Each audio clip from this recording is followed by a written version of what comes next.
one reason, right here, right here. What I just did is I hit this little screen icon and I dropped it down and said record, and then there's several options. I am now recording this screen while we're talking, and I'm going to record this presentation. It uploads directly to YouTube, and the beautiful thing is, like, who's in real estate? Somebody's in real estate? Something? Okay. So any time that you do something that you're, of course, heavily regulated, but anytime you do anything you can talk about, you can go online and talk about it. You can go through your Facebook post of whatever and just talk through it. Bam, you've got content. Now, remember what I said at the beginning, I'm a content ninja. So content is what it's all about, okay? And you have to engage your audience where they are. So then one of the awesome things about today is we've got a nice cross-section of generations. No offense to anybody, because I turn 46 next month, so, I mean, the creaking has already started, you know? But generational consumption of whatever marketing message it is really important. Sometimes video is going to do it. Sometimes Facebook is going to do it. Sometimes Twitter, although less and less Twitter. Sometimes Instagram. And then Snapchat's coming. Who knows how they're going to use that? Because the whole value proposition of Snapchat is that the message disappears in a few seconds. So that's why people are using it. So how do you put a brand message on that? I don't know. Probably just straight ads, but that's coming. They're already talking about it. So Snapchat right now, without any monetization, is valued at $15 billion.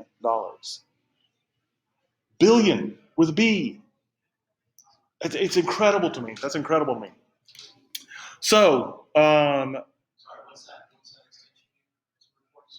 think this is called Screencastify. Yeah, Screencastify. Yeah. It's the best thing I've ever used. Seriously, for value that it delivers, it's the best thing I've ever used. And I've got some pretty crazy extensions on here that do some pretty awesome stuff. That thing is awesome because you get video out of it. It uploads straight to YouTube. As an insider tip, get a Google account, attach it to it, and upload it to Drive also. Then also download it, and then upload it to Dropbox. That way, no matter what Google does and no matter what Dropbox does, you've got your content, okay? YouTube, by the way, man, we're not even talking about Instagram yet. YouTube, by the way, has a cool new editing function on the back end. You can now edit your videos in YouTube. So what you do is you record a second video or images or whatever you want to use, and you can drop them in. So it's a very cool function that's probably going to kill a lot of businesses, honestly, because that's just going to get better and better. And all these video editing apps that are paid are just going to go by the wayside, just like everything else Google does. So we talked already a little bit about 300 million users. 70 million images are added to Instagram every day. There's a really good chance that more than 5 or 10 million images have been uploaded while we've been sitting here today because we're at peak usage time.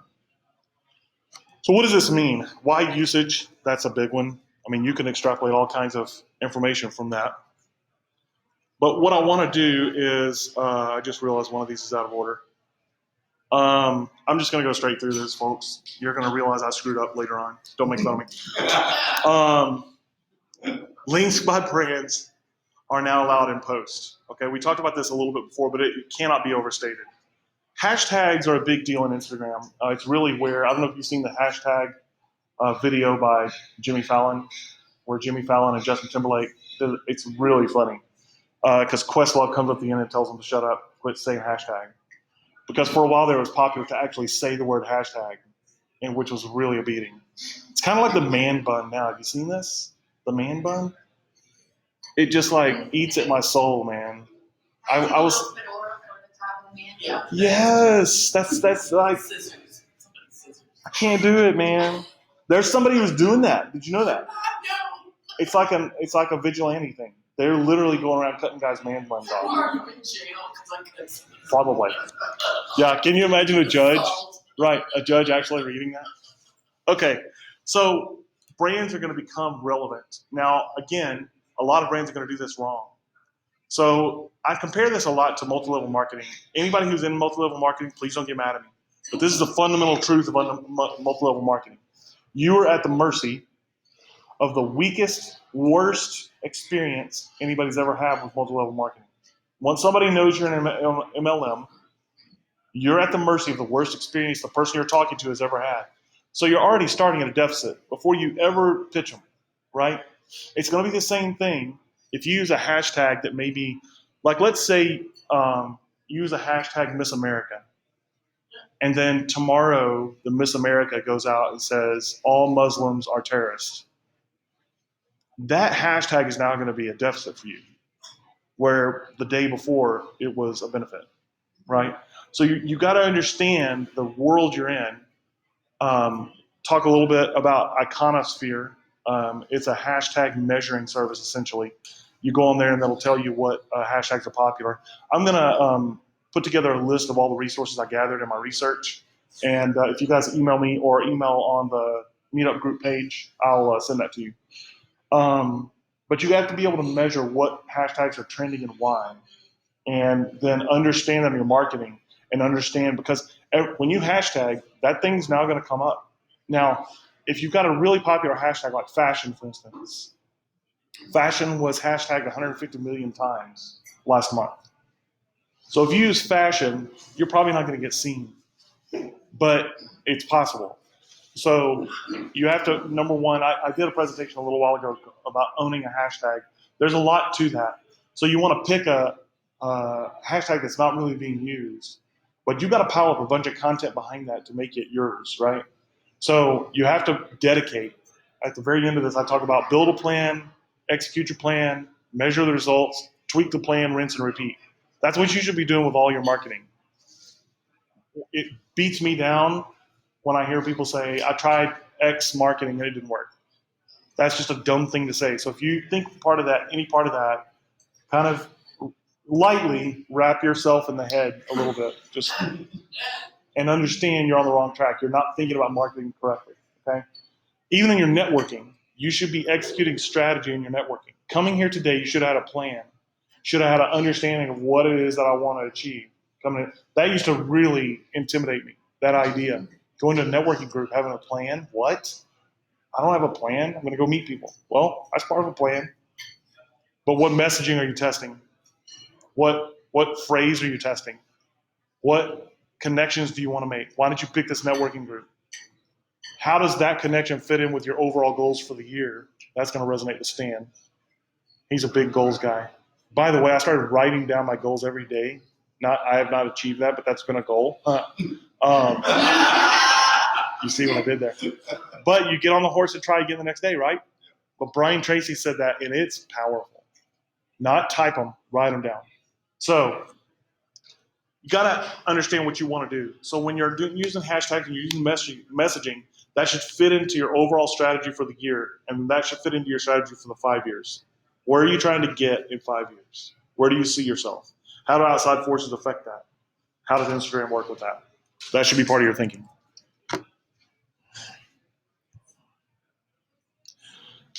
These are just facts, okay?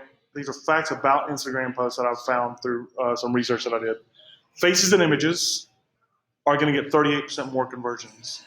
This is one of the hardest things for me to get my customers to understand. I tell them you need to get testimonials. So they will put a testimonial over a picture of the job, for instance. I'll ask them, does anybody live in that house? Take a picture of them. Ask them if you can just use a headshot from their Facebook. And they can even approve it. And you can just lift that. Don't source it from Facebook, like from the profile image, because when they change their profile picture, that picture is going to change on your website. Yeah. Don't let it be dynamic. Make it static. Pull it and put it on something. I use Kyle's service for my blogging, and it was the best decision I ever made. My blogging is much more effective now. You should definitely hire him. Bob Smith. Here's a picture of Bob, or a picture of Bob right beside his name. That's what you want in your testimonial. Kyle's a great person. I really like him. Unknown. You don't want that. I mean, that's a nice testimonial. It's better than nothing, but only barely. Faces and images get 38% more conversions. You're not always going to be able to use a face and an image, but do it every time you can. Images with the color blue as a dominant color get 24%. I put more effective because it was hard to put into one word, but essentially you're getting more conversions, more clicks, and more engagement. That's what's happening when your dominant color is blue. As a companion fact, pictures with one dominant color get more engagement than pictures that don't have that. See, this is why I screwed up. This is actually supposed to be at the beginning of the facts. Don't let perfect be the enemy of good. Have you ever heard that? That's my mantra for today. Okay, if you don't know your value proposition, if this is the only thing you leave here with today, I will feel good because this can change the rest of your marketing for the rest of your life. If you do not understand your core value proposition, Instagram's not going to do you any good. It's going to fail, and all your marketing will fail. You may get some conversions. You may accidentally, stumble on an oil geyser, by plowing a field. You hear these old stories back in the day when oil was first really getting going. But it's not going to be because you planned it. Okay? What is the main problem you solve? Who's your core customer? I like that picture. You know something bad happened. You know that wasn't the plan. At least I hope not. Maybe it was. You never know. What's your core message? Who is your core client? What core problem do you solve? Why should anyone care? Commodity plays a big part in this. So you said you're in mortgage, right? So you're a prime candidate for this. It's very hard to differentiate yourself because if you tell me I can get you 3% on a deal, if I have any sense at all, I know I can get that from anybody because it's so heavily regulated now. So now it really comes down to you. What is that? Let's talk about that for a second. Let's break that open a little bit.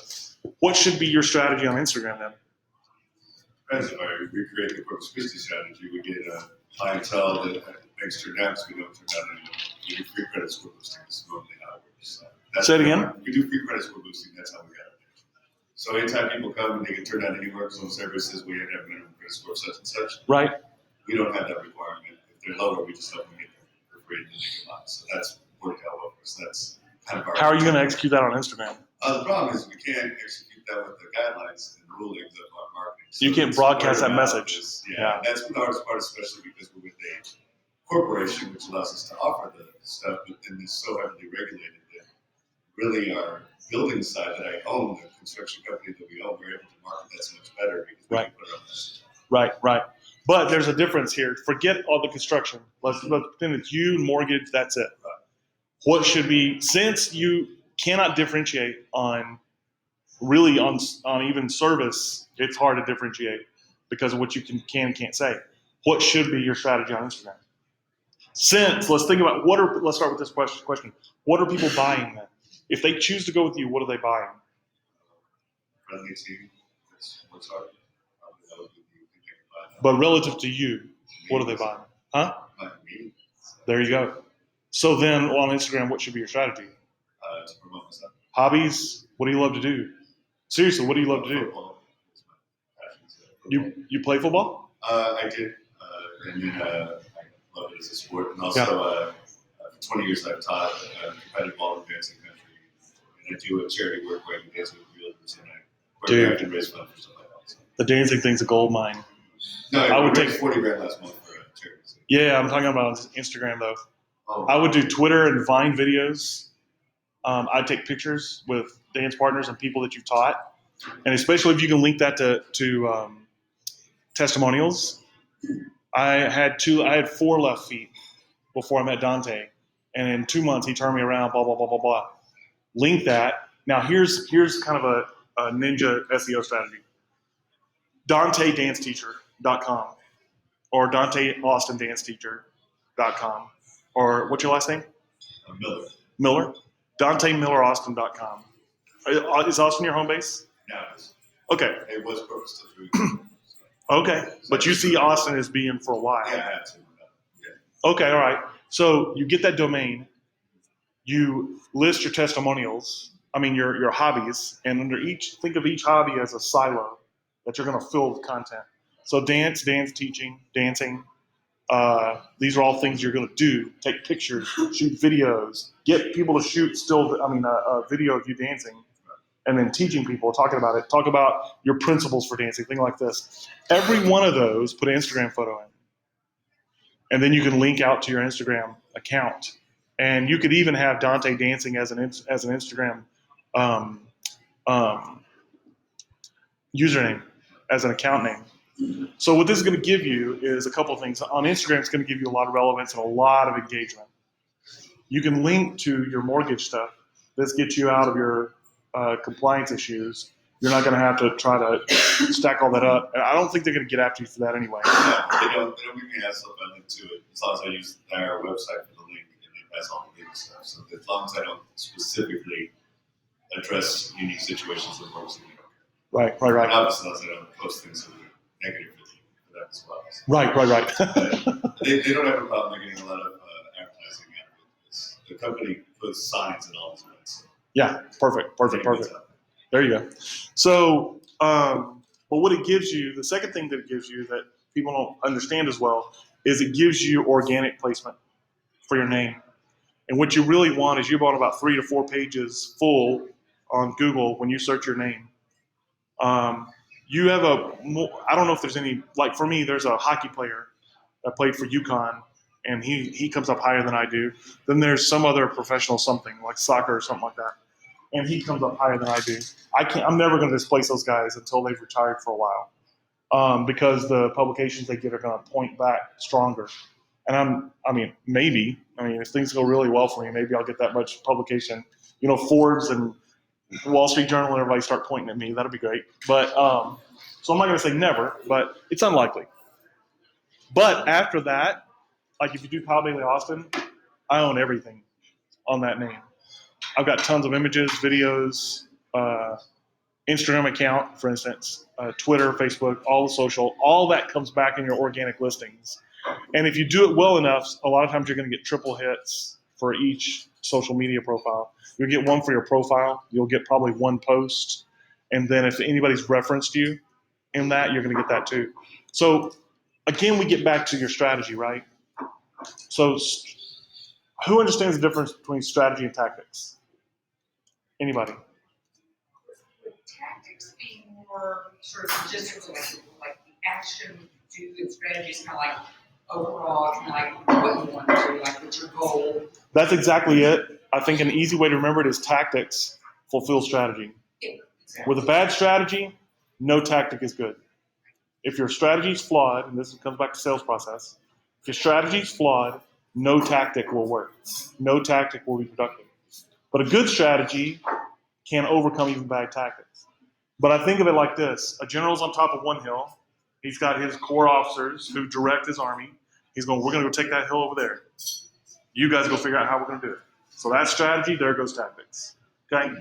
So I would be such a professional speaker if I remember why I asked that question. I was talking about something really, we were talking about overall, right? So Instagram can't be your silver bullet. There is no silver bullet in marketing. Because guess what? One day, Instagram is going to be old hat, okay?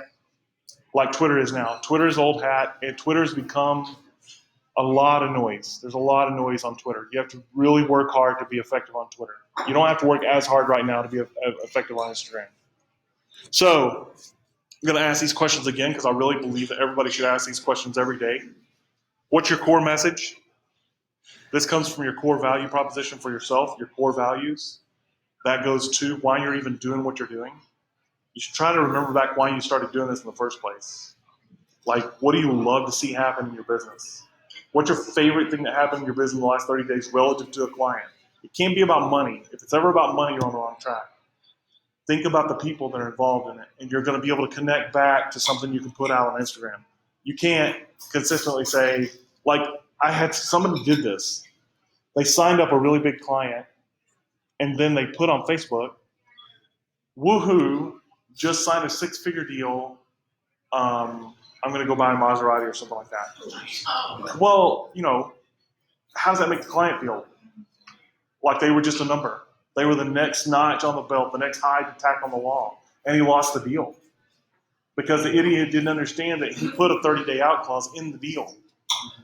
But the point is, make it about the people. It's always about the people. If you haven't read How to Win Friends and Influence People, you should definitely read that. So it's the most, second to the Bible for me, it's the most influential book I've ever read. And I can say that without equivocation. It's literally almost 100 years old now. And it's still powerfully effective. So, How to Win Friends and Influence People, Dale Carnegie. One of the coolest things I ever got to do was I picked up a 1964 version of that book. And you read that book, it's awesome because of course, all this is edited out now, so you can't see it anymore. But it's like, yeah, go down to this bookstore on the corner of this street and this street in Chicago. You can buy this book for 25 cents. You read the next chapter, it's like, go down to this corner of this bookstore in New York City. You can buy this book for 30 cents. And I mean, I know how like mundane and trivial that is, but that kind of stuff that does something for me. It's pretty awesome. Who's your core client? If you could clone one client 1,000 times, who would that be and why? That's something you should ask yourself all the time. You should be in the process of doing that also. You should be trimming away less than ideal clients, and you should be boosting relationships with your current clients that you love and pursuing more of them. That should be a core activity in your business. What core problem do you solve? That's why. Why should anyone care? That's the best, most brutal question you could ask yourself. I'm going to go offer this 10 blog posts for $1,000. Why should anyone care? Ugh. I don't want to answer that question. That's mean. But it's the real reason. It's the only reason anybody clicks on anything, right? Because they cared. Why should they care? Answer that question. Tell your brand story in images. By the way, don't let me forget to tell you about Haiku Deck. That's what I'm using for this presentation. Don't let me forget to tell you about that. Tell your brand story in images. How are you going to do that? That's the big question. That really is the big question. Because the first thing you have to understand is, what is your brand? If you're a solopreneur or you're a personality brand like Dante is a personality brand. If he goes away, that business will keep on going because somebody else owns the higher end of it, right? He's a local representative of a franchise model. Let's call it a franchise model, even though it's not quite the same legal representation. It's essentially the same idea. He's the local Remax, if you will. Okay? So if that's true, then you accept that he's selling Dante, right? There's a good friend of mine in Stan's, his name's Brad Clausen. He taught me a lesson that I've never forgotten, and I think about it every day. People don't buy what you sell. Very rarely do they buy what you sell. They buy you. So if you connect with them on your hobbies, who's your football team, by the way? Yes. I was gonna hate to have an enemy in the room, man. You need to finish your food and wrap up, ma'am. You're Texans, right? Yes. Yeah. Oh, that's so funny because I'm like looking at her. I didn't realize you were responding to this. That's funny. You're both Texans. Yeah, you're right anyway. That's awesome. Anyway, see how much there's connection there. But I talk about blogging or messaging or sales process, and you're like, all right, okay, all right. And then you're like, Cowboys, yay, or Cowboys, boo, done. We're in, right? Fishing, in. Dancing, in. I'm a big two-stepper. I do a lot of two-stepping. So, we're going to connect on these things, and we're going to remember those things. Those things are going to last a lot longer, those connections are, okay? So, and I don't feel like you're trying to sell me. You don't feel like I'm trying to sell you.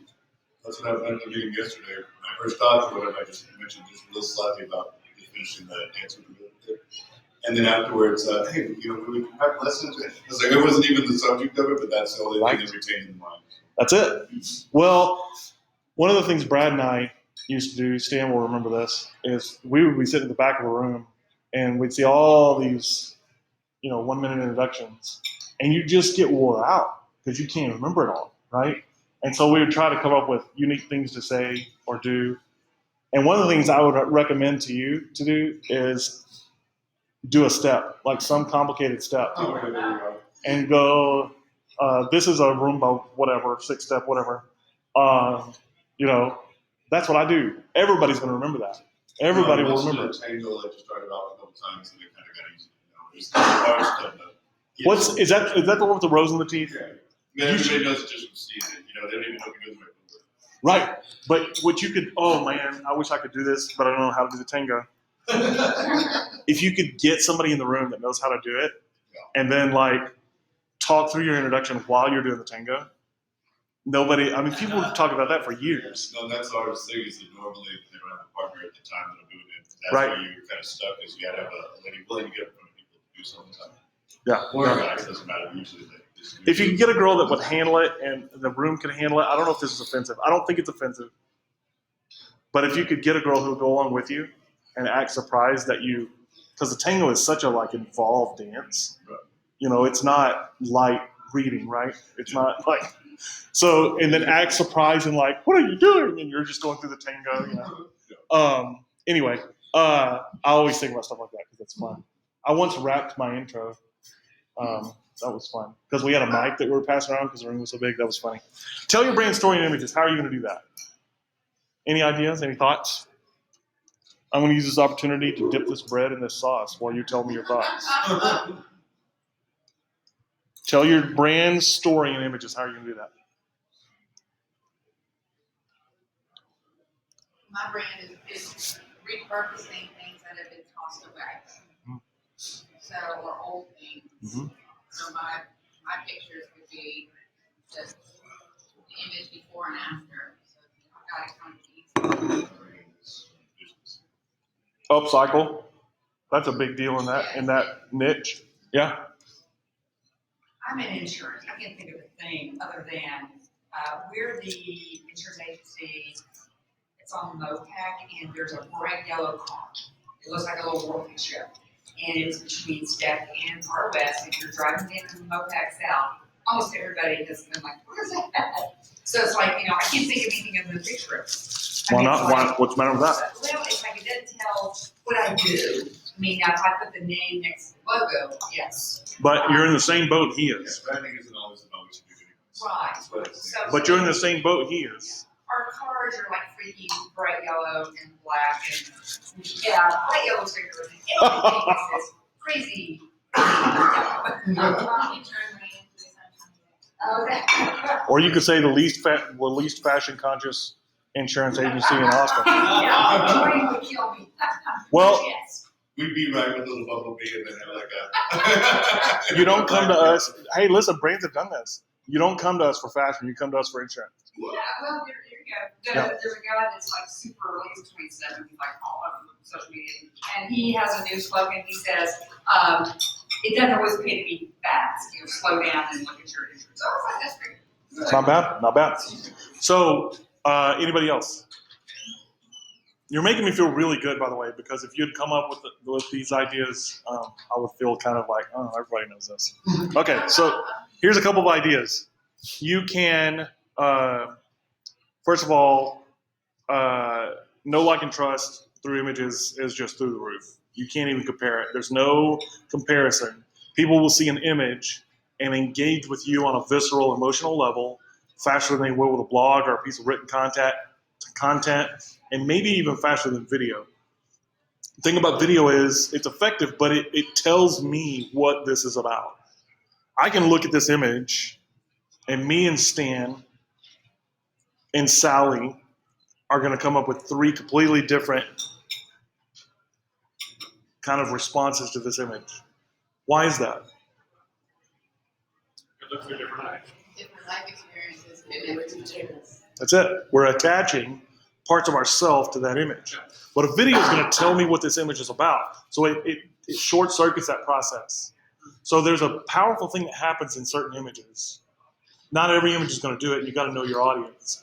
But images are going to tell a story that really nothing else does. Your brain just attaches itself to images really effectively.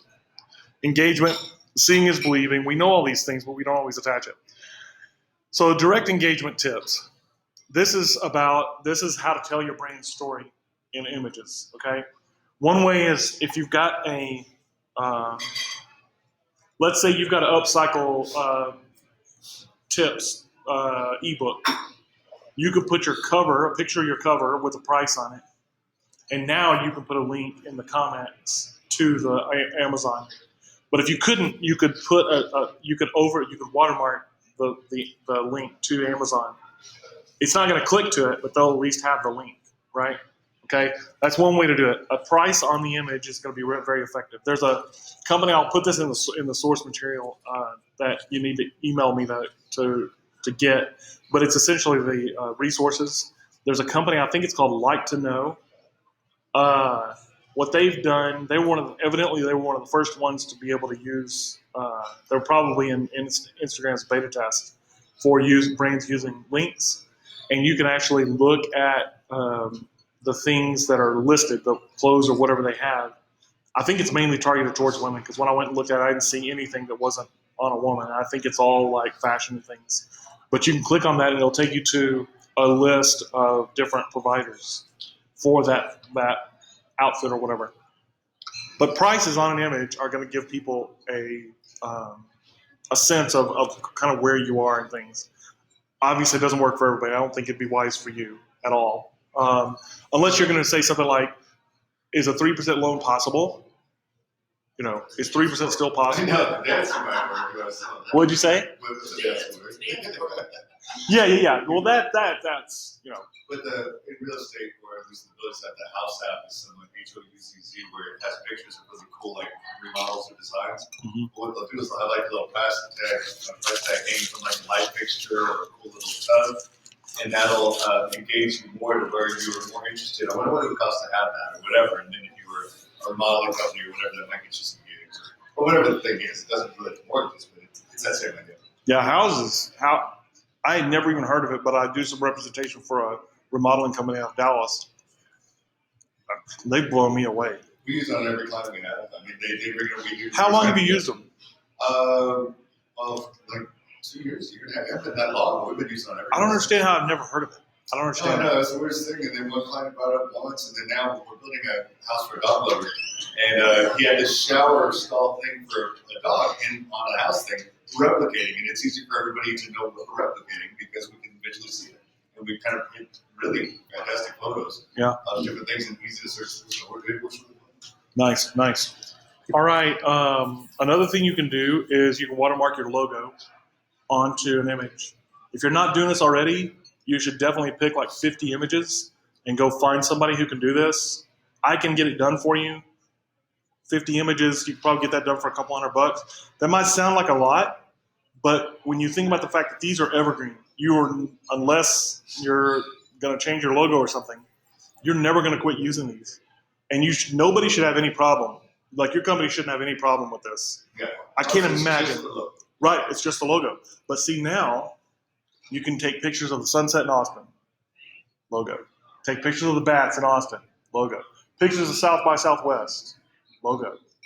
And the nice thing is phone cameras are so sophisticated now that most of the time like the picture on the front of my website is from my camera. It's ridiculous that I can do that.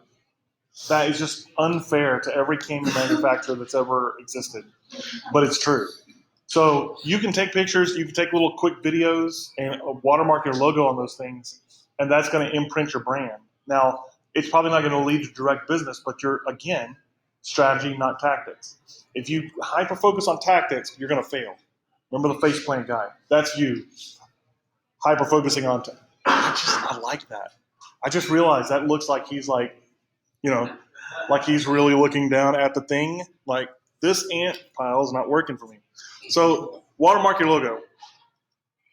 Inspirational quotes are massively popular. They get reshared and shared constantly.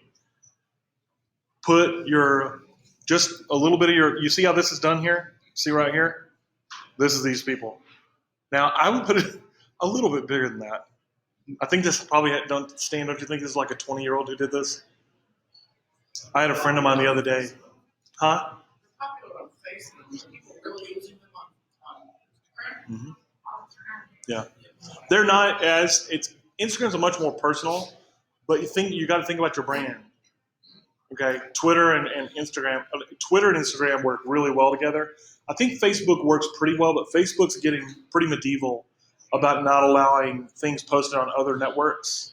They just forced Hootsuite through a massive overhaul because they didn't like the fact that you were posting on Twitter and Facebook, posting the same thing.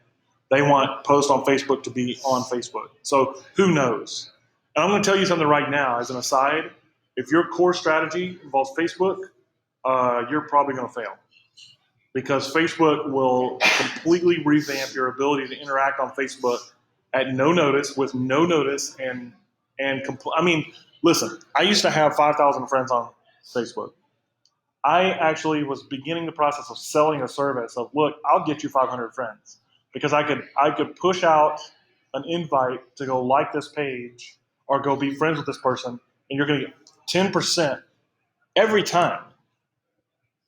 That went from that to like fractions of 1%. I mean, really, probably fractions of a fraction of 1%, because they just choked it down, man. You can't do that. Organic engagement is gone for brands on Facebook. So it's pay to play, and even pay to play, you should research click farms. There's these things called click farms, these gigantic buildings just full of people on computers in Asia. All they do is click on stuff. And Facebook doesn't stop it because it gets them more revenue. They're not doing it, but they're not going to stop it either. So you end up with 30 to 40% sometimes, maybe even 50 or 60% non-relevant engagement. If you follow Google Analytics on your website, you'll see these things happen. And once in a while, all of a sudden you'll have 1,800 visitors where you had 100 last month. They're all from Russia and Asia and stuff. I don't understand why anybody does it. It doesn't make any sense to me, but it happens. So let's see. We're at 46, so this is a perfect time. I had like 18 other things to pack in here, and I always go long. So I thought, you know what? I'm going to put my last slide in here, and if we got more time, we got more time because we got time for Q&A or whatever. But this is what I said earlier, and this, honestly, this should be your mantra if you're building your business. Even if you don't own your business, you should be personally branding. How do you personally brand? You talk about the things that matter to you, things you love, because people are going to buy you. Now, if you move on, I'm specifically thinking about you because you work for Wood Forest Bank. Not that it's a bad bank, it's just a bank. So you might move on. You might move to a bigger position or whatever. And if you brand only Wood Forest, all that equity is gone when you move. But if you brand Adrienne. Like Rocky. What? Rocky. Yeah, but everybody says that. I think it's more, yo, Adrian. I don't think that. Yo, Adrian. I don't think the N. I don't think he ever pronounced the N in any of his movies. Yeah. Yo, Adrian.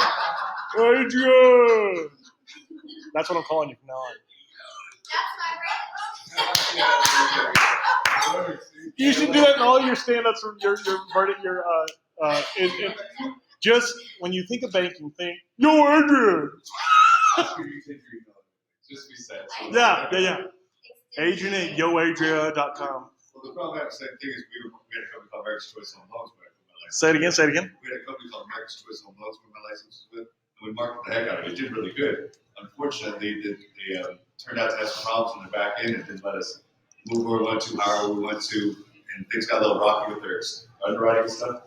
So we switched, and we're still in the same location, we still have the same phone number, but because we spent all that time building their brand, it made everybody think that we're out of business. Mm-hmm. And now we're just switching companies and we can't keep a job or other stuff. We created all those things. So from then on, almost everybody they call up has been Dante. What's going on? Is Dante there? They don't even know what company I'm with anymore because they didn't promote the company. So. Right. Yeah. So build a plan. Don't get married to your plan. Okay. Front burner marketing has a lot of emotional equity for me. It's going to be hard. I'm going to leave that brand. I'm telling you right now, it's going to happen. Now, it may not happen in Austin. It may be too attached for me in Austin because a lot of people know me by that, and there's a lot of personal face-to-face networking in Austin. So it may never happen in Austin, but it's going to happen because it's got too many weak spots. I can't execute on it well enough, and it's going to be hard for me when I do that. But I don't get married to your plan, right? Build a plan, execute it. Now, execution is huge. You should invest as much as possible into being efficient in your execution, so that because the more efficient you are, the more measurable you are, right? So if I'm not using an email service that tracks all my responses, how am I accurately going to measure an email marketing campaign? If I'm not using call tracking on a marketing campaign, how am I going to accurately measure? Well, I think I got about 100 calls last month. How useful is that? I mean, it's kind of useful because I think I got more than that the previous month. So I think maybe I should, now you get all these maybes, you know.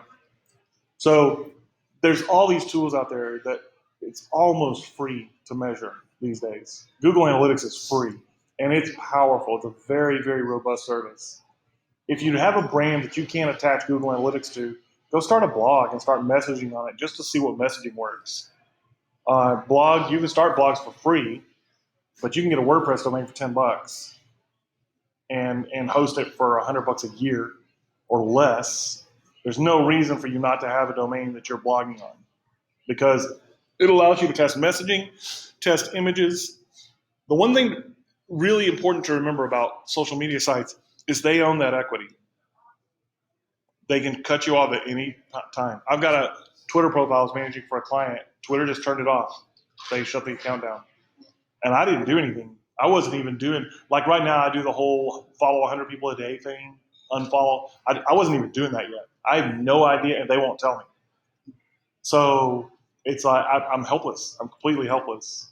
And so I had to rebuild a whole new account for them. So if you have a blog and you're propagating your messaging through your website, now you're pointing back to something that you own and that's evergreen. But if all your stuff is out on a social media site, you've got no equity. You may have a powerfully effective profile, but you don't have any equity because it's all there, right? So build it, execute it, measure it, tweak it, rinse and repeat. We've got about 10 minutes. Does anybody have any questions? Yes.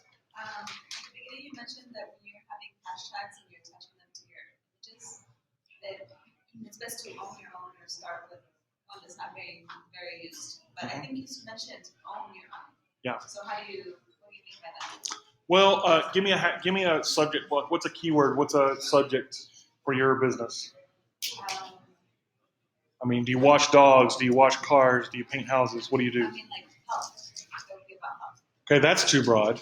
Yeah. So what niche of What health? does it do? It like lowers oxidative stress by 40%. Say it again. It lowers oxidative stress by 40%. Okay. So no stress, that would be a hashtag.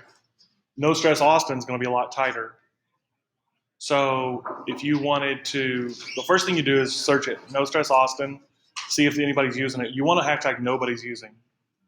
Now, this is like a whole consultative process you're getting for free.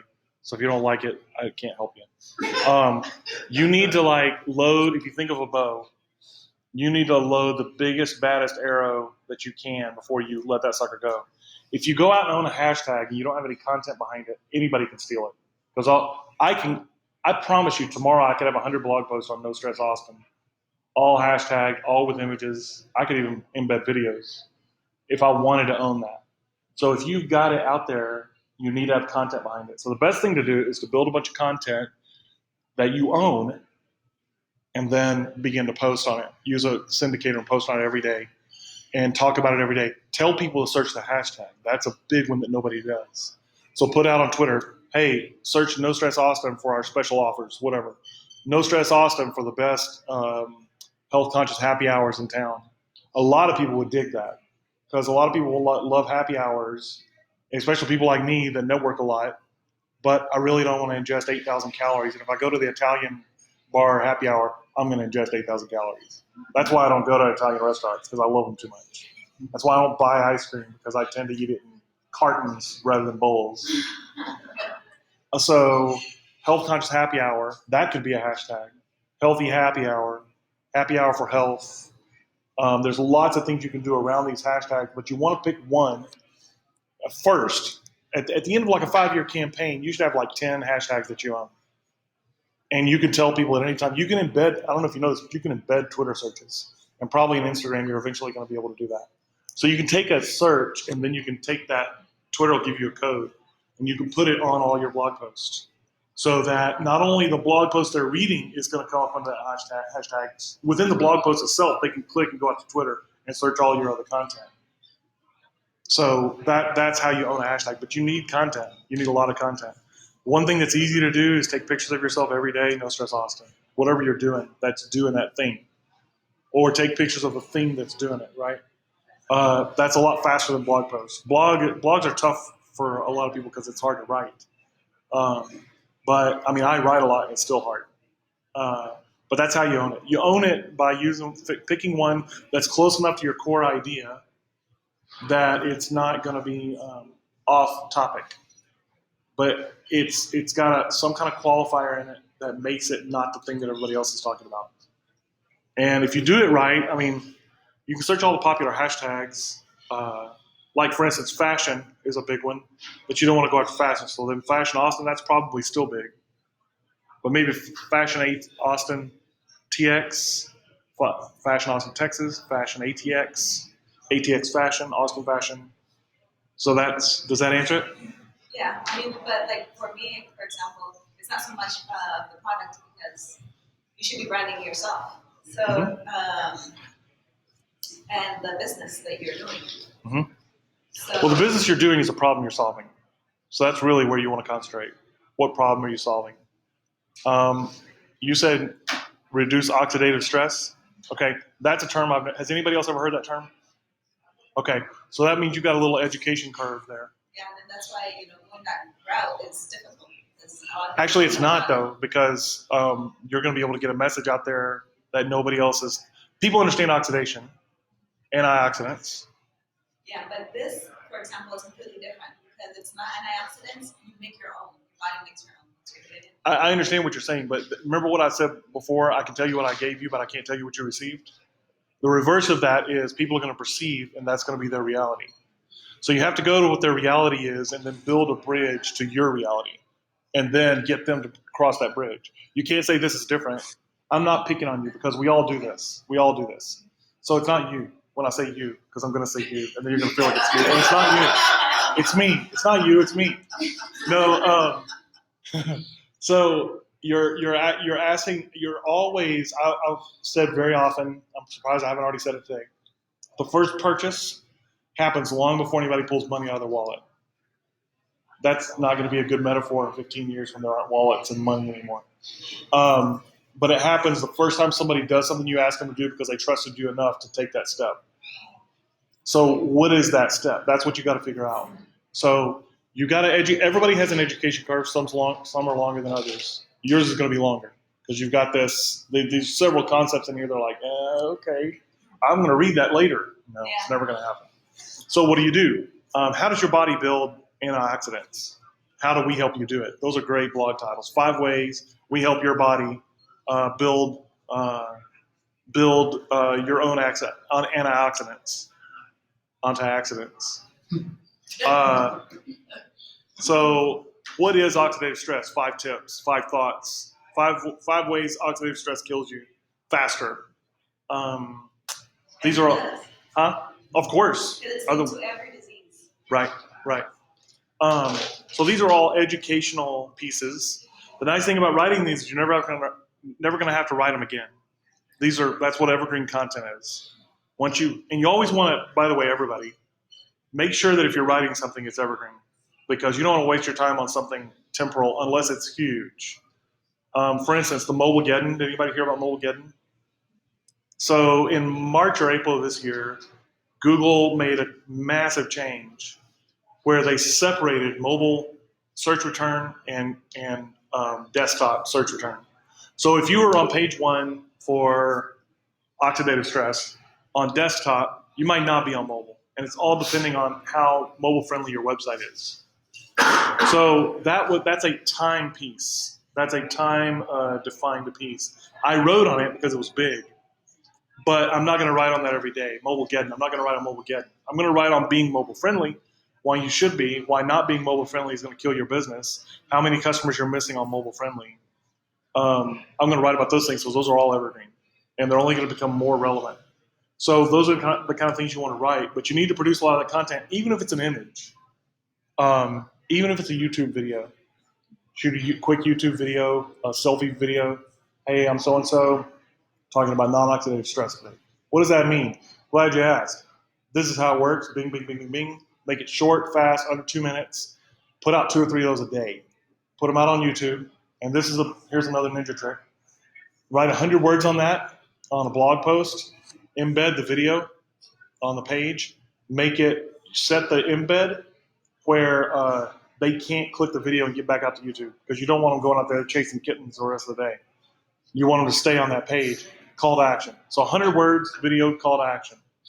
If you're feeling really industrious and you're a good writer, 100 words, call to action, 300 words. Try to get 500 words on that page if you can.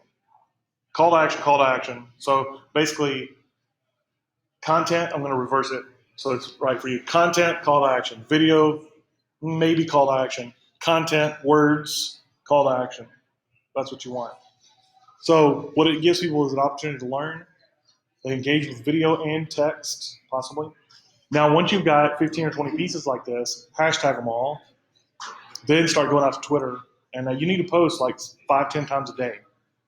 I had a client come to me the other day and say, somebody told me you only need to post twice a week. I said, well, they're an idiot.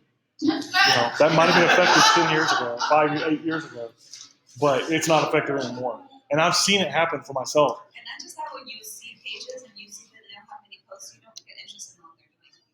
Like when you go to their page, you're like, oh, they only have 5 posts or 10 posts. Like, yeah. But, make them part of the story. If somebody asks a question, make them do an interview with them. That's what you should do. That's what you should do. Do interviews with people. Email them. Go, what do you think about oxidative stress? Have you ever heard of it? What's the first thing that comes to your mind when you think of oxidative stress? Did you know this? What does this make you feel like? Because what you're actually doing is you're reverse engineering everybody's same opinion. That's actually a really good strategy. I like that for anything you're educating people on. If you've got some idea that's not familiar to everybody, do email interviews with people, and then essentially you're telling that story. But it's also going to give you tons of blog fodder for the future. It's going to be like the 5 things you wish you knew about oxidative stress or whatever. Anyway, we're getting down on time. We're after 1, so I want to give everybody freedom to do whatever. No dancing, but anything else. I want to see your 2-step moves. Come on. I'll be intimidated, man. I've never danced in front of a teacher. I actually did have a choreographer because I have my own 2-step. It's just years of distillation, I mean, it's a 2-step. It might not even be a 2-step. No, well, it's a Texas 2-step. It uses 2 feet, so that's Right. 2 steps. Well, what's interesting? If you ever watch the movie Oklahoma, they say that's the 2-step. That ain't what I'm doing. I'll tell you that right now. My 2-step is 1, 2, 3. That's my 2-step. I don't know if that's the real 2-step. Well, depends on what's real. So. Yeah. As long as you're confident with it. Say it In again. Colorado, it's not, well, the basic idea is it's not Arthur Murray. You taught what? Arthur Murray dancing is. Oh, okay. Their style of country is different than Predestary. And they're different than the independent. So it's not that it's wrong or right. They have different names of 2-step, but the reason that happens is because just like in business, they like copyright their steps, names, and stylings. Smart. So then, But also you stupid. can't have anything be the same and still sell it as a product. Right. So That's how it interesting. is. So I wouldn't say it isn't. Right. It may not be, but it isn't. To The women I dance with understand it when I'm dancing with right. them. As long as So, they can do what you're doing, that's what's yeah, there you go. It's more about doing something right and knowing what you're doing than it is a name. But I basically have all these transition steps I've built in over the years of doing it just because 2-step's boring. It's three steps, which is ironic. It's ironic that it's a 3-beat dance and a 4-beat song. Well, it's not, but that's okay. The 3-beat you're doing is actually called 3-step. But you can call it. But then if you tell a Texan you're doing a 3-step, they do something different than what I'm doing. So that's interesting. No, Does anybody else have any Instagram questions while we're having do some conversation? Instagram stuff. I'm sorry. I love dancing. So, anybody else? So should you open your profile to public? Or I guess when you're, depending on, maybe you have a separate business Instagram account versus a personal. It's like on Facebook, it's good not to have say the 2 combined together sometimes. Because Yeah, definitely. In Facebook, that's true. But on Instagram, it man, doesn't really matter. honestly, there's a couple of different things you could do. Number one, I would have a brand, and then I would have a personal, but you need to discipline your messaging on that. So on my personal, I would rarely talk about business. I would talk about the things that brand me, right? On business, I'm going to talk about my core problems that I solve. And I'm going to try to talk about it from the customer's perspective. I'm also going to use general inspirational because people feel good about that. It's a feel-good connection. But then another strategy is to think about owning the idea. So Austin Mortgage Guy, for instance, that might be a different handle than you have for your mortgage, but it's another idea to own. I'll tell you one of the Twitter strategies. Thank you so much. Absolutely. If you want that list of resources, be sure and email me. Evidently, she did not. I'm just kidding. So Um, real quick. If yeah. you did tell on Instagram, would you log in with your Facebook? Does that have any benefit or not benefit, or you just completely not attached? No, I would. Yeah, just I it doesn't would. matter on that end. I would have accounts that I've connected to Facebook and the ones that I don't. Okay. Because again, I don't like telling Facebook anything if I can avoid it. Because I don't know if you understand this, they're caching all your data, everything. So I don't have my location turned on, but I think they're still probably tracking it. So the whole nine. I try to remember to turn my phone off if I'm traveling. I don't know if you know this, but if you have an Android phone or if you have Google Maps turned on, you can even go to the place on the web and see where you've been, which is very creepy. Yeah. That's very disturbing to me. And it's like, you can't even really turn it on. Well, there is a little thing supposedly you can do. You can turn it off, but now are they not tracking you, or are they just not telling you they're tracking you? That's why I like turning the phone off. I like to have it completely off. So yeah, I'll tell you a Twitter strategy I'm using. I have a bearded marketer and goateed marketer, and bearded is Dallas, goateed marketer is Houston. It's all me. It's still my picture, but it's siloed because what I found is trying to use my account and be relevant in Dallas and Houston and Austin is not super effective because Dallas people, they kind of they're a little butthurt about how much Austin talks about hating Dallas. Houston people hate Dallas also, but they also hate Austin because Austin's getting all the attention. You know. Oh, I know. You can probably tell me more than I know. So huh? So if your business is worldwide, like the one I'm doing, should I be still doing it towards my city that I live in? Well, okay, so this is where you have to get really medieval on your own thinking. So you're saying it's worldwide, but are you personally selling worldwide? I mean, if I wanted Do you to travel go around the somewhere, world? I could. Wait, do you right now? Right. Well, I'm planning to. That's fine. Establish a footprint, but try to silo that messaging. It's going to be hard for you to be relevant in Austin and Rome, for instance. So in Houston, since I have a siloed account, I can syndicate. What I've done is my first strategy is to follow every restaurant that has a Twitter account. That's my first strategy. My second piece is to follow every real estate agent because the two most connected things in any city are the real estate and the restaurants. So then I'm going to go in and I'm going to syndicate their happy hours. And I'm going to try to find out any special offers that the restaurants have. Then syndicate is to go into like Hootsuite or Buffer and build in all your posts and time them out. So probably every couple of days I go and I pick posts and things and then throw them out into the future. When I was doing it a lot more, when I wasn't managing so many accounts, I was doing it like 4 times a year. So I would go in, like say Martin Luther King's birthday, I'm going to post that, but I'm also going to post out over the next 5 years. And I'm going to post content on it. That way it's coming up, right? I'm trying to get more predated. But also, problems with timed posts. say it again. Do current events sometimes mess with your timed posts? Well, it could. I mean, if somebody came out and said, it turns out that Martin Luther King was a terrorist and he bombed all of Eastern Europe while he was doing peace marches, that could. It's probably not going to happen. No problem with that. Well, he's more current, so I'm not going to post stuff out 5 years on him. But a guy's been, I'm not trying to be mean. He's been dead for 40 years. The likelihood that something, gosh, 46 years. I'm trying to remember what it was. But you're right. But he ended up doing timed posts, and one of his posts was a little tone deaf right after the current event. Right. Right. Well, yeah, you definitely have to figure out, it's easy to do. Just go search GAF plus Donald Trump. Oh. You can probably learn everything you don't need to say in public from that guy. Search faux pas, brand faux pas, and then search any major brand. But just think about what you're saying. Can this offend anybody? I respect Martin Luther King, and he's one of the most inspirational figures that I've ever met. Quote by Martin Luther King with an image. Is that going to, literally, is that going to offend anybody? Probably not, unless they're super racist. And then I really don't mind offending those people. But more appropriately, I'm much more short window now. I'm in the next 30 days. So I asked Topgolf today, do you have any special offers that you're promoting? And they said, yeah, we're doing this and this and this. Great. Now I've got 8 awesome channels that I run. So I'm going to put that out across any of those channels that's relevant to.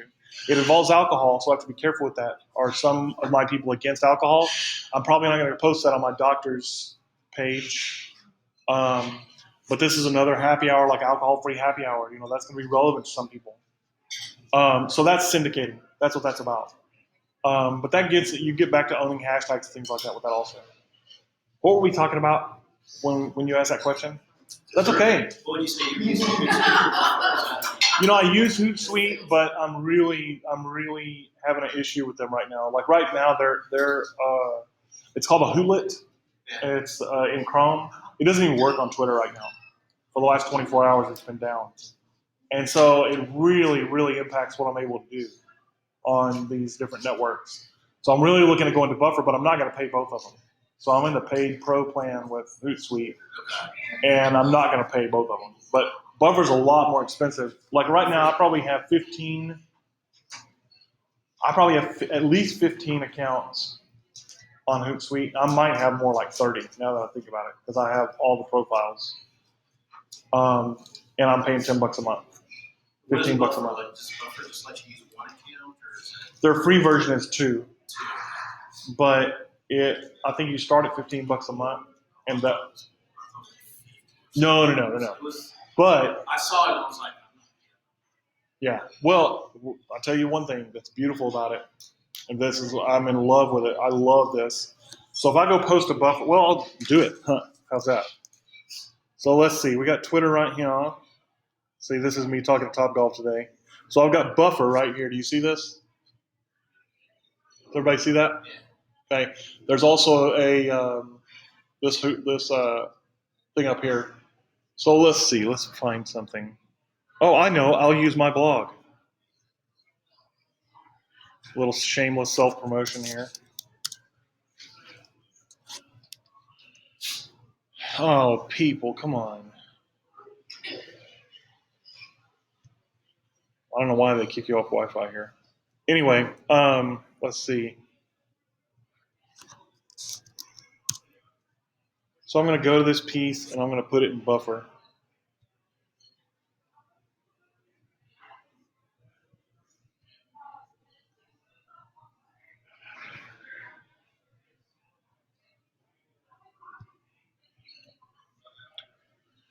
Okay, so I can add this to queue, which means it just puts it in line.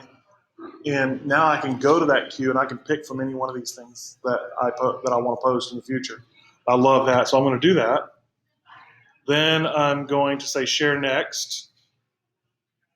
Share next. All right.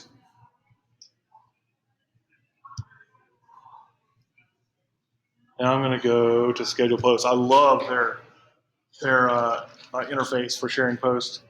So I'm going to go to tomorrow. Oh, okay, they've changed it. Wow, this just changed. Interesting. Oops, looks like I posted that one recently. Okay, so they're not going to let me post it that fast. So let's go to a couple of weeks from now. 5:13 p.m. schedule. Interesting. I've not run across this. just because you're showing us. Right, it's because it's in public and it could embarrass me. You're not paying us enough money not to embarrass you. But you see how it works. Okay? I can put it in my queue. I can schedule it to go out next. I can also toss it out in the future. I've never done that before. I should have known better than to try something like that. But that's what it allows you to do. Now, Hootsuite is going to be much different. Number one,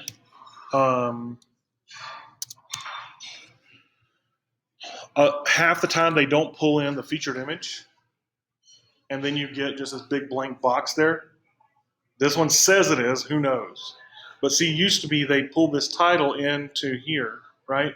Now they don't. You have to put something in here. This is what Facebook forced them to do. You have to put something in here. So now I either have to have my title in here twice, because here's the deal. If it's not in here, it won't appear in anything propagated. It just is the link or the image post. So then when you go to Facebook, now when I go to Facebook over here and I go to this list, see if let me just post it real fast. What did I do here? Oh, interesting. I've been trying to figure out why that is, why we sometimes just see a YouTube link, but without the picture and the explanation, you know? And nobody ever clicks on just a link that doesn't have any information. So I'm going to post this now. So this is propagating in from Twitter. My Twitter and my Facebook are connected. This is an oddity. I haven't been able to get it not to do that. I don't understand why that's happening, but it is. I can't disconnect my Facebook from my Twitter. Okay, so now it's doing it. It is pulling this title in now.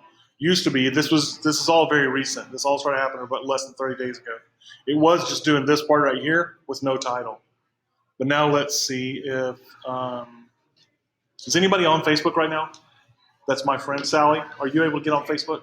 No phone. Oh, just go like that and just comment on it, and let's see. Because one of the nice things, kind of a little ninja strategy trick, is if you have a blog like this, you want to have a title to propagate. You want to have something in it to propagate. Okay, so if I go up here to my notifications, Paul O'Brien's post, right? See, okay, this is a great example right here. So I put Joe Hilling in this, but look at what it is. It's just my buddy has a big red beard, right? It's funny. So now, if I had not put this here, all it would say is they like your post. See? So now if I wanted a keyword in there for somebody to go, I would want it to say, like your post, should you blog, right?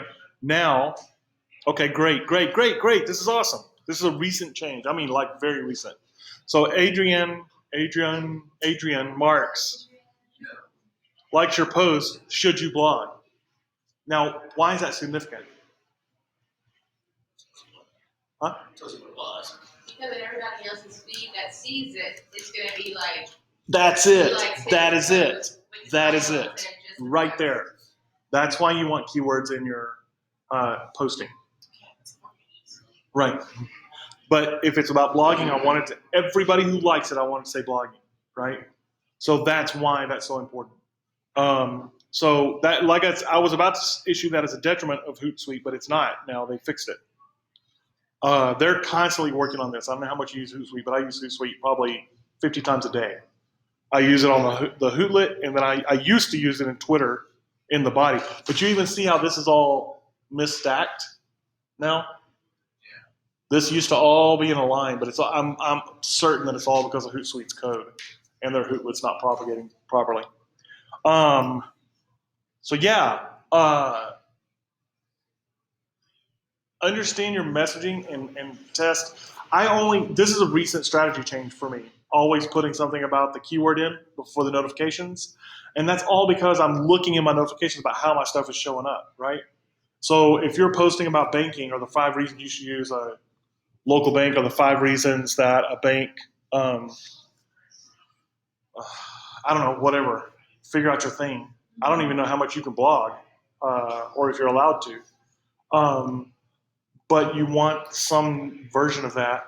And this goes back to hashtags. Now, hashtags on Facebook are newer and they have more resistance because Facebook didn't use hashtags for a long time. But I could say, should you hashtag blog? Or I could say, should you blog? If I got Austin blogging as my hashtag that I own, should you blog Austin blogging? Even if people don't like it, it's still going to register. And then later on, I can go, hey, check out all my content under Austin blogging. Just searching in Google. Google's going to index Google's starting indexing Twitter again. Google's going to index every Twitter post about it. And once you go to Twitter once, it's going to propagate that in the search bar usually, unless they've changed that. So then you can also just educate your people. Hashtag search hashtag Austin blogging on either Twitter or Instagram. And do it as an Easter egg. One of the things in here that I didn't get to put in here is silo offers within your social media accounts. Make special offers, but tweak them so that one is for Facebook, one is for Instagram, one's for Twitter, so that you can measure what responds better. Then change your messaging across all 3. Does that respond better? Put a video in it across all three. What works better? That's a really free way to A/B test. A/B test companies charge thousands of dollars a month to A/B test. So these are ways you can do it for free. I want to be really respectful of your time. It's 1:20. I've really enjoyed having you all here today. I was really excited about this presentation, and so I hope it was valuable. Thank you very much. Thanks for coming. Once a month. Yes, I do. I do strategy and consultations on all this stuff. So if you hear of anybody who needs help with content, I'll be content ninja. Good to see you. Yes. What is it? I'm so glad to hear this. Yeah. Commercial insurance. Okay. Hashtag friend. So, thank you. Just get policy, you just come out and we'll work together on something or what? Oh, so you're right. We'll do a discovery call. I know. We're good at it. I have a perfect, can I have a few? There's just so much. Always have you. You know, I'm you're the hearing you first talk person about all that all the that's time. ever asked that. Huh? You're the first person all my networking I've never been. Oh, I am? Oh, he said, oh, you know. Really? So think about it. Just even Guys, my name's So many. so Yeah. I love helping people. that's I'm that's actually trying to hear people talking about stuff like, oh, now I'm in you. Thank you very much. It's very yeah, absolutely. Are you guys only in Austin or are you also in Dallas? We're actually based on Dallas. I've got some connections in Dallas. Who might be Okay, yeah, Do we're you have based. do you have representation there? Can they go through you? Oh, yeah, absolutely. What do you talk to? Okay, yeah, I'll reach out and sit down. Yeah. I know a real estate guy who has a lot of connections and titles. Awesome. Awesome. Thank you. Absolutely. Thank you. Yeah, that's where I see Yeah. it. Thanks so much. Thank you. That's not a song. Everybody says I'm not going to do that, so you did. Oh, no, I already know, sorry. That person is gonna say that. No, no worries. Like, just, Definitely. Ruth.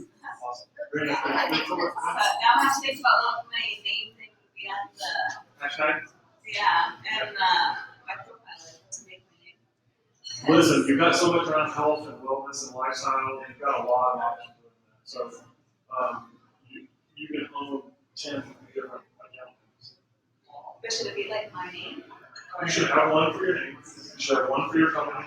Is it whatever? Own the company name also. Then do you own this company outright? I have a franchise. It is a franchise, like a literal franchise. Yeah, like I. You have to sign a franchise agreement, pay a franchise fee. It's like, I'm buying part of the business. Okay, but is it like network marketing? Yes. Okay. So the thing about that is you have to be super careful because of what they'll allow you to do. You also have to be careful of even like look around for like scams and stuff like that. I'm not saying they're part of it, but people put stuff out online that it is a scam. So you have to be aware of that. That's one of the big things with network marketing is a lot of people think it's a scam. So they'll put stuff out that will index in Google and it says it's a scam. So you need to understand like what you're up against with that. Also, probably you can't have the business name within your. So you're gonna have to own the idea. And that's a better idea anyway, because if you brand yourself around this idea, and I'm not saying you would, but if ever in the future you decide to move on, you still have your equity. Oh, no, I mean, this company is very unique. Awesome. So, the Dr. Ford, the one that did this, he's got the LA Preso Award. Nice. And decided this way of doing it so people, because the best effective way is person to person. Sure. So, Heather, you're blinding us. Yeah. Heather. but if you have some of your business cards, it's right here. Here's somebody. I love BMWs. So much. See, you told me to post yesterday, and she said, I've been meaning to come. I saw that. Thank you so much. That was Heather. Godwin? Yeah. Awesome. Thank you so much for coming in, Ruth. I didn't catch your name. Oh, I'm Sally Wood. Sally Wood. Nice to meet you. Every time I think of her name, I always think of that. I can't remember what 70s funk song that is. What we call it. I always think yeah. Sally Wood. Yeah, I'm real glad Mom didn't name me Holly. Although my friend Charlotte Her last name is Wood. She named her daughter Holly, so I'm just sure not to make that joke around her. Well, there's a guy that plays for the Dallas Cowboys right now. His mom thought she was having a girl, and she loved the name Christine. She had really loved the name Christine. So she had a boy, obviously, and named him Christine. I think Can you believe that? Lonnie had something like that happen. Some relative with a funny name. I haven't heard. Lonnie. No, it was one of her relatives had a funny name. I've never known Really? Lonnie as a girl.